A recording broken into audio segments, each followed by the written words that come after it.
que hay más de 370.000 trabajadores con 15.000 pesos o más en su salario que no permite vivir.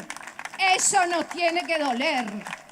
¿Es posible vivir con los salarios de 21.000 pesos nominales en el caso de los funcionarios o de 26.000 en el caso de los maestros? ¿Es posible? ¿Alguien se anima a responder afirmativamente? No, compañeros, es que no es posible, por lo cual es necesario aumentar los salarios en forma general, funcionarios a maestros, profesores, funcionarios de los distintos organismos de la educación. Vamos a defender la herramienta que se estableció a partir de 2005, que permitió que miles de trabajadores y trabajadoras de este país mejoraran su salario.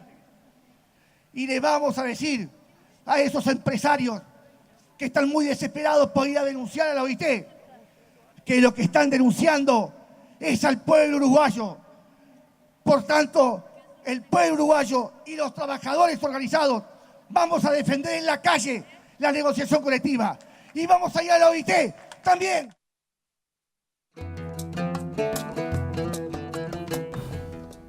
Muy bien, como les anunciábamos, estamos con el director nacional de Trabajo, Juan Castillo. Gracias por estar. Es un gusto, por favor. Vamos a empezar por el último discurso del día del 1 de mayo. No es necesario salir a defender porque ya el presidente de la República, Tabaré Vázquez, ha dicho que el gobierno no está dispuesto a dar marcha atrás con el tema de la negociación tripartita, ¿no? O sea, con lo cual uno dice, bueno, los empresarios ahora levantaron la denuncia transitoriamente, ¿no? Uno supone que es porque va a ir Vázquez a hablar a la OIT, pero en definitiva nos van a poner en la lista negra, porque si la OIT está a favor de la posición de los empresarios de que la negociación tiene que ser bipartita y Uruguay no va a ceder en eso, estamos condenados o resignados, digamos, a que nos metan en esa lista. El escenario que hoy tenemos es que las diferencias se mantienen, solo que el sector empleador no va a colocar la denuncia como un tema principal del orden del día de la conferencia. Por ahora. Por ahora, y además lo dijo. ¿Qué nos genera a nosotros como contraparte? La expectativa y la posibilidad de ganar ese tiempo y de continuar con el debate y la discusión en nuestro propio país entre las partes, entre el tripartismo que convive en las relaciones laborales de Uruguay.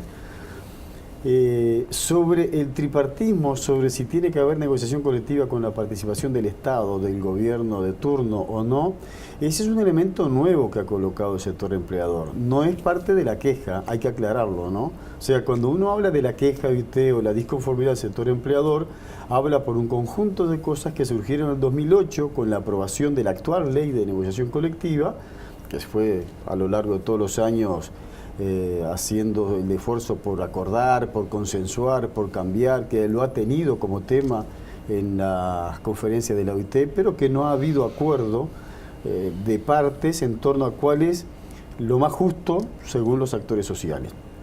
Entonces, en la última etapa recién es donde aparece el tema de que, bueno, sería mejor que las relaciones laborales y la negociación colectiva fuera solamente entre empleadores y trabajadores. Eso, bueno... La OIT le da la razón, ¿no? La OIT admite que la negociación sea de parte o que la negociación sea tripartita, las dos cosas la admite. En muy pocos países la negociación es bipartita. Y en los países que la negociación es bipartita no quiere decir que esté en el centro del problema y que no haya después un ámbito de contacto con el gobierno para transitar. ¿Usted dice que no necesariamente nos van a poner en la lista negra por eso? Yo creo que si no, el que tiene que colocar, formar parte de una lista son los denunciados, los que están denunciando. Si el que está denunciando contenidos que no está de acuerdo en la ley es el sector empleador y ellos anuncian, no la colocan, bueno, hay gran parte de posibilidades que no esté. Yo recuerdo también que cuando yo estaba en la militancia sindical, en la actividad sindical, lo que colocaron y respaldaron la denuncia fue la Organización Internacional de los Empleadores, la OIE. No fue directamente las cámaras empresariales de Uruguay, que lo han tomado como un tema suyo también para contemplar algunos de los aspectos que defiende el sector empleador. El otro tema que está planteado ante la OIT es el tema de las ocupaciones. El decreto dice La ocupación parcial o total de los lugares de trabajo en cuanto a modalidad de ejercicio del derecho de huelga deberá realizarse en forma pacífica, o sea que lo admite la ocupación del derecho.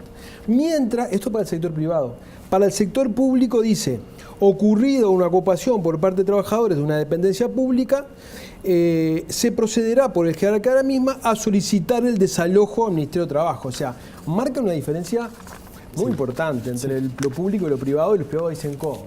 Si ocupa una oficina pública, cualquiera sea esta, sea de servicio esencial o no, la desalojan, pero si me ocupan la fábrica, no. Es verdad, lo que tú lees es verdad, está escrito y además es parte de las resoluciones que se han tomado, porque también tiene que ver con aspectos que son distintos desde el punto de vista del trabajo. A ver, el resguardo de las instituciones públicas le corresponde al gobierno de turno, por lo tanto, normalmente, como la ocupación del lugar de trabajo es una modalidad de expresar su descontento con algún problema laboral o salarial adentro, nosotros tenemos en primera persona el desafío que, se estaba ocupando instalaciones del ferrocarril hace algunas horas, de inmediato, ¿qué ofrecimos ante la disconformidad? Un ámbito de negociación, propiciar un ámbito de negociación para alcanzar un acuerdo y con esa medida de protesta, con esa forma típica de la huelga de los trabajadores, ofrecer a cambio una salida negociada.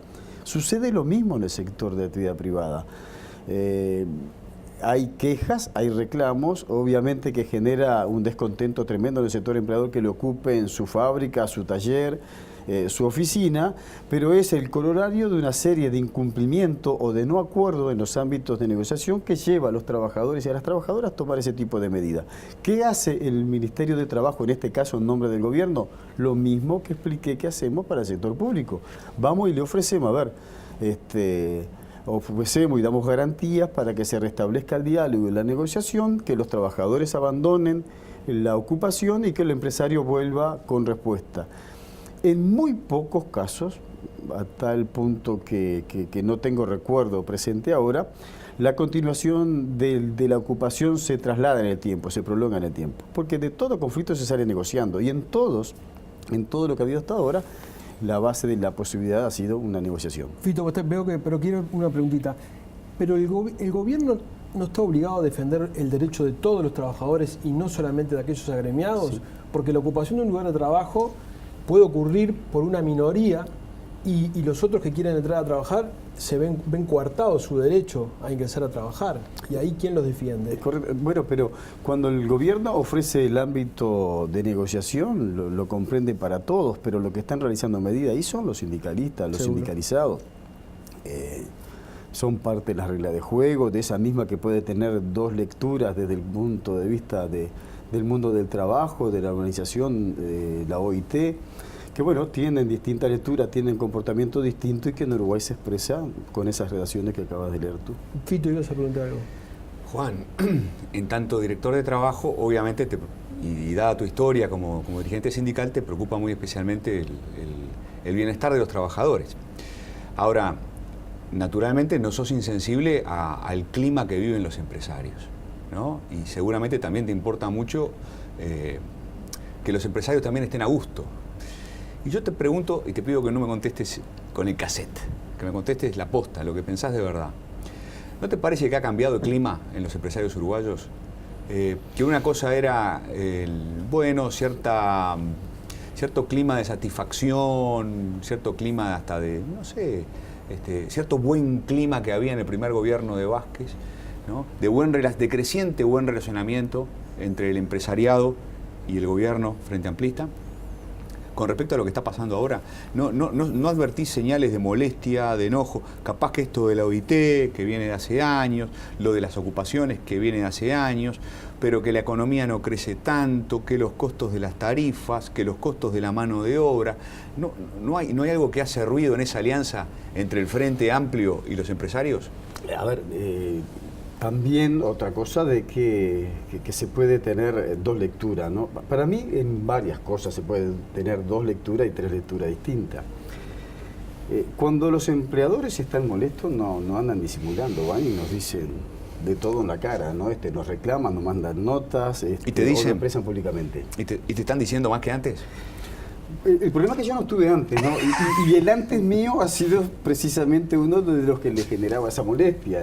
Acá tengo la particularidad de medir o de escuchar la síntesis que se pasa de un 1 de mayo, haberlo hecho como protagonista o haber sido espectador y ir a tomar nota de lo que reclama el movimiento sindical.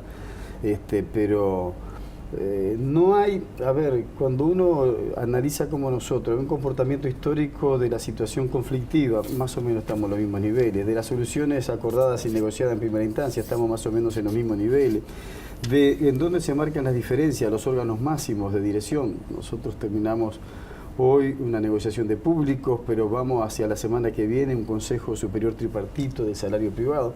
Es más o menos lo mismo, no es un problema de tener un cassette o no tenerlo.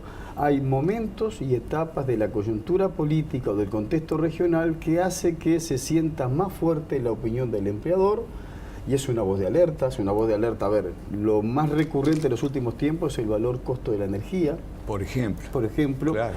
Y bueno, que nosotros tramitamos, que nosotros escuchamos, que tratamos de buscar alternativas, pero no tenemos desde el Ministerio de Trabajo toda la respuesta para ese problema. También dice muchas veces que el péndulo se pasó demasiado para el otro lado y que cuando uno entra en un conflicto laboral, ya entra por la puerta, el empresario entra perdiendo el Ministerio de Trabajo. Pero no es así. A ver, de vuelta acá el papel del negociador. Vos estás continuamente jugando al equilibrio, ¿no? Estás continuamente que la balanza esté lo más equilibrada posible. Que ahora haya una tendencia, yo no lo niego porque además participo de esa misma lectura. Sí, yo no soy director de trabajo en cualquier escenario político, lo soy porque hay un gobierno de izquierda y un gobierno que objetivamente tiene compromiso y tiene concepciones que lo acercan más a veces a la demanda de los trabajadores. No quiere decir que haga la misma lectura, ni que tenga las mismas decisiones, ni que aplauda todo. Yo no vengo a hacerme el disimulado, el distraído acá, que me importa poco la suerte de los trabajadores. Para vos no está excesivamente regulado, porque eso es una cosa que uno escucha decir en ambientes empresariales, ¿no?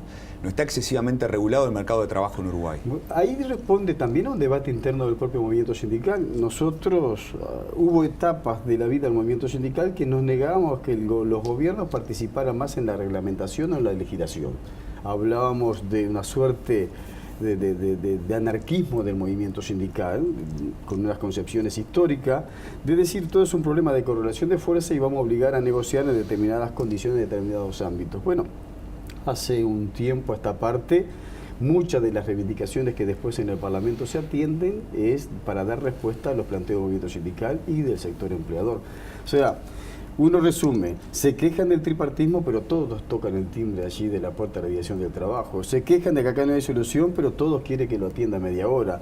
Y a veces, a pesar de que hay discursos públicos de no dar respuesta favorable a algunas demandas, terminan acordando en un convenio colectivo dentro de la INATRA. Fede.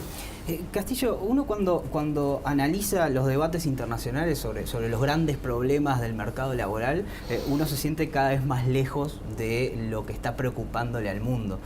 Hoy en día la gran discusión está sobre el efecto que va a tener la automatización, la inteligencia artificial aplicada al mundo del trabajo, y cómo eso va a barrer no ya con la fuerza bruta, sino con las tareas de un cajero, de un vendedor, de un telefonista de call center, y todo eso implica, o por lo menos uno lo que ve en Uruguay es un gran vacío de política que nos va a agarrar cuando esos trabajos que hoy tenemos, que damos por sentado y por las que el movimiento sindical y el gobierno pelea, desaparezcan.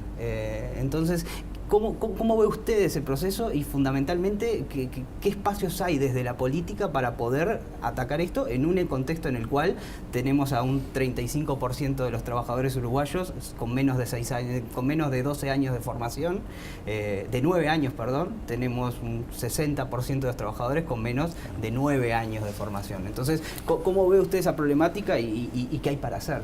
No solo de nosotros es esa mirada, ¿no? Tú has dado datos de la preocupación mundial en el mundo del trabajo, a tal punto de que de los 3 temas centrales que discute esta conferencia de la OIT este año, uno es precisamente el futuro del trabajo.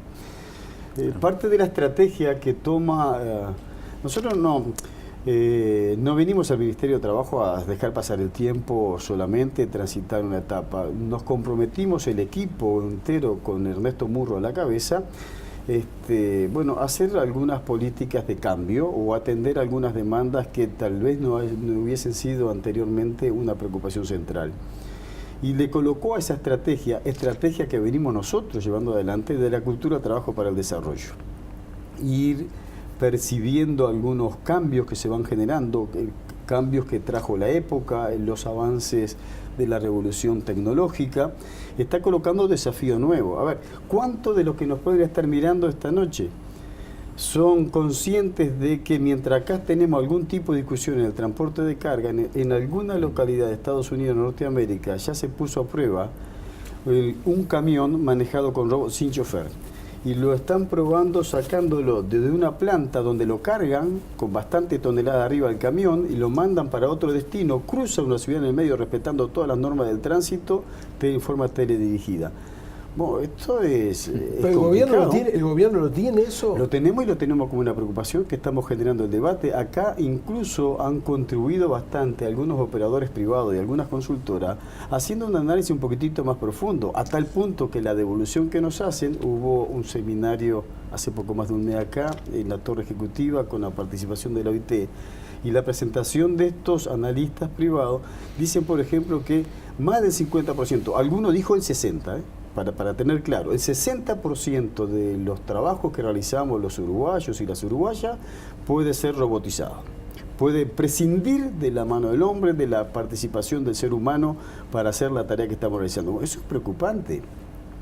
A ver, cosas que nos decían otros análisis, otros estudios, haciendo una prueba de cuánto se han puesto a pensar la cantidad de oficios que en la última década tienden a desaparecer y la cantidad de oficios o profesiones nuevas que hay que empezar a dar en las clases, porque si hay un dron ahora dando vuelta arriba de nuestra cabeza, alguien va a tener que hacer el mantenimiento, alguien lo tiene que manejar, y ahora hay en algunas empresas el capítulo, la categoría operador de drones, una cosa impensable antes.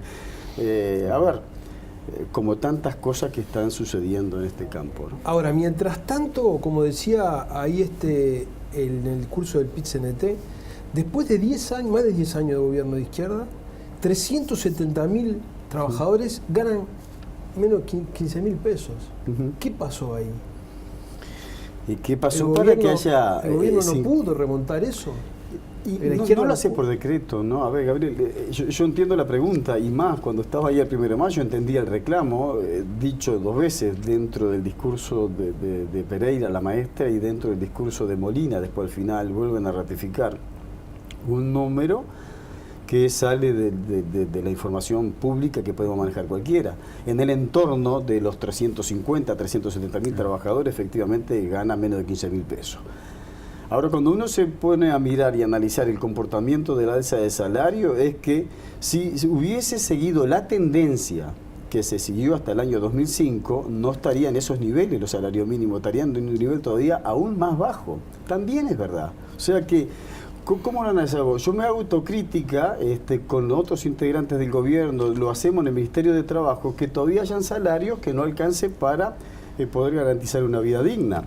Ahora, no es con voluntad, no es solamente por decisión, ni se resuelve por decreto, por una ley que a partir de mañana todos los trabajadores ganen 30.000 pesos. Porque el asunto después va a empezar a discutirse y a analizarse si ese aumento intempestivo del salario no va a generar desocupación porque alguien va a prescindir de él. Eso mismo, uno cuando analiza los límites que tiene el mercado para otorgar un aumento salarial, y parece difícil pensar que esos salarios con aumentos que tengan que ver con productividad y demás puedan subir. ¿No se estará necesitando otro tipo de trabajos que en Uruguay no se generan por la masa crítica que hay de habilidades, digamos, para esos trabajos? Que va un poco atado con mi pregunta anterior. Es decir, ¿qué se está haciendo para transformar el empleo en un empleo de mejor calidad, que asegure un salario acorde a las expectativas que tiene la gente? De hecho, que garantizar que eso ocurra, yo no puedo venir a mentir acá, ¿no?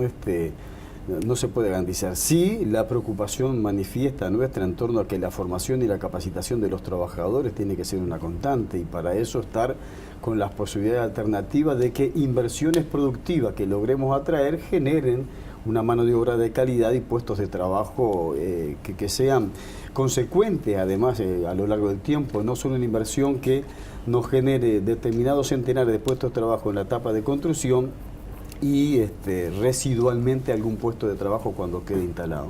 ¿Es el caso de UPM? Es un ejemplo que todo el mundo tiene presente.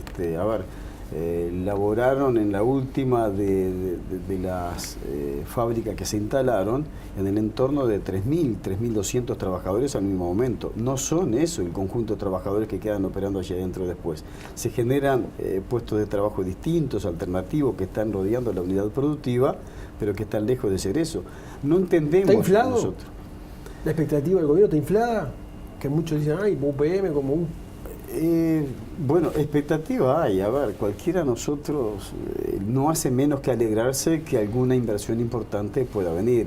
Si te dan a elegir, capaz que elegiría otro tipo de inversión, pero cuando vos estás tan ávido de que se invierta en Uruguay, que se generen puestos de trabajo, de que hayan elementos que mejore el mercado interno de nuestro país, es razonablemente que lo celebremos. Junto con eso tenés que dar la pelea para que efectivamente se cumplan con la normativa vigente, con la legislación uruguaya, con los derechos de los trabajadores y las trabajadoras, con los impactos que recibe después. A ver, todos recordarán el papel importante que se jugó la construcción de la planta de Bodnia, actualmente UPM, en Fray Bento, pero se iban y se mudaba hasta el trabajador con su familia para allí.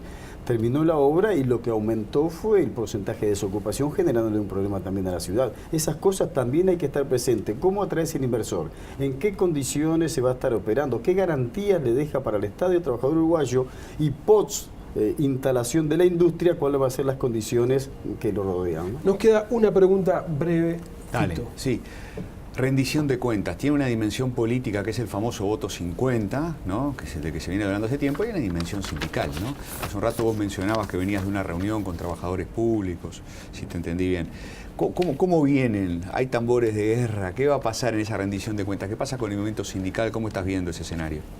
Fue parte de una discusión importante, lo que nos llevó más tiempo poder acordar acá, de una elaboración que hay que hacer desde el Poder Ejecutivo y remitirlo al Parlamento. Esta vez tiene la particularidad que es rendición de cuentas en una parte y es proyecto de presupuesto para los 3 años que falten, con esta modalidad que ha entendido el gobierno de hacerlo.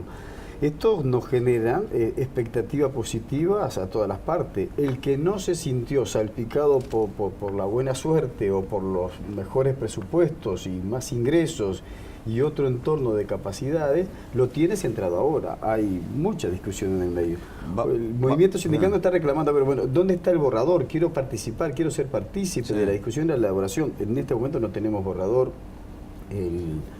Nuestro gobierno ha marcado que en el entorno de mediados de mayo se juntan para elaborar el primer borrador. ¿Se puede atender los reclamos de los trabajadores, ¿no?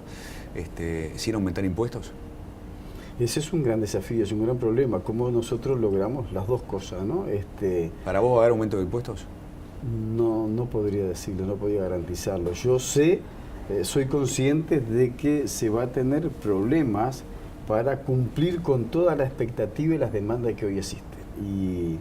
Y prefiero que sea sobre la base de transparentar esto y decir la verdad. A ver, ¿tenemos recursos para atender todo lo que nosotros necesitamos contemplar en función del programa que eligió la gente? Y las promesas. ¿O no la tenemos y tener que asumir, bueno, en esta coyuntura esto no se puede solucionar, salvo que tomemos alguna decisión, que hasta ahora todas las declaraciones del presidente de la República han sido más que firmes?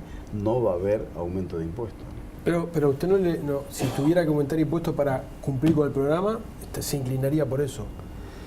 Analizaría primero el lugar de que el que no sea que el que reciba el mayor golpe sea la población uruguaya, porque si por un lado nos preocupa que tanta cantidad de miles de uruguayos ganen menos de 15.000 pesos y por otro la solución pasa a ser aumentarle el impuesto a ese mismo que gana poco, sí, impuesto a las empresas. Sí, a ver, o a sectores de la vida productiva, sectores de la vida económica del país, que tienen oxígeno todavía como para generar más ingresos para los uruguayos. ¿Como cuáles? Los hay. Bueno, ahí hay tendencias, el sector de la industria, de la agricultura, de la agroindustria, ha tenido, no todos, pero hay algunos que han tenido un crecimiento constante por encima. Hay demostraciones también de que como en el sector financiero también se han generado en algunos lugares ganancias importantes. Bueno, capaz que no tenga que ser una cosa al barrer, seguramente va a ser una cosa muy bien analizada. Va a estar divertido. Los industriales del sector agropecuario están re contentos en este momento. No, pero nadie se va a poner contento que vos le anuncies de cada vez más impuestos. El problema es cómo podés devolverle al conjunto de los uruguayos lo que efectivamente de ahí te está generando como ganancia. Castillo, muchísimas gracias por haber estado. Nos vamos a una tanda, ya volvemos.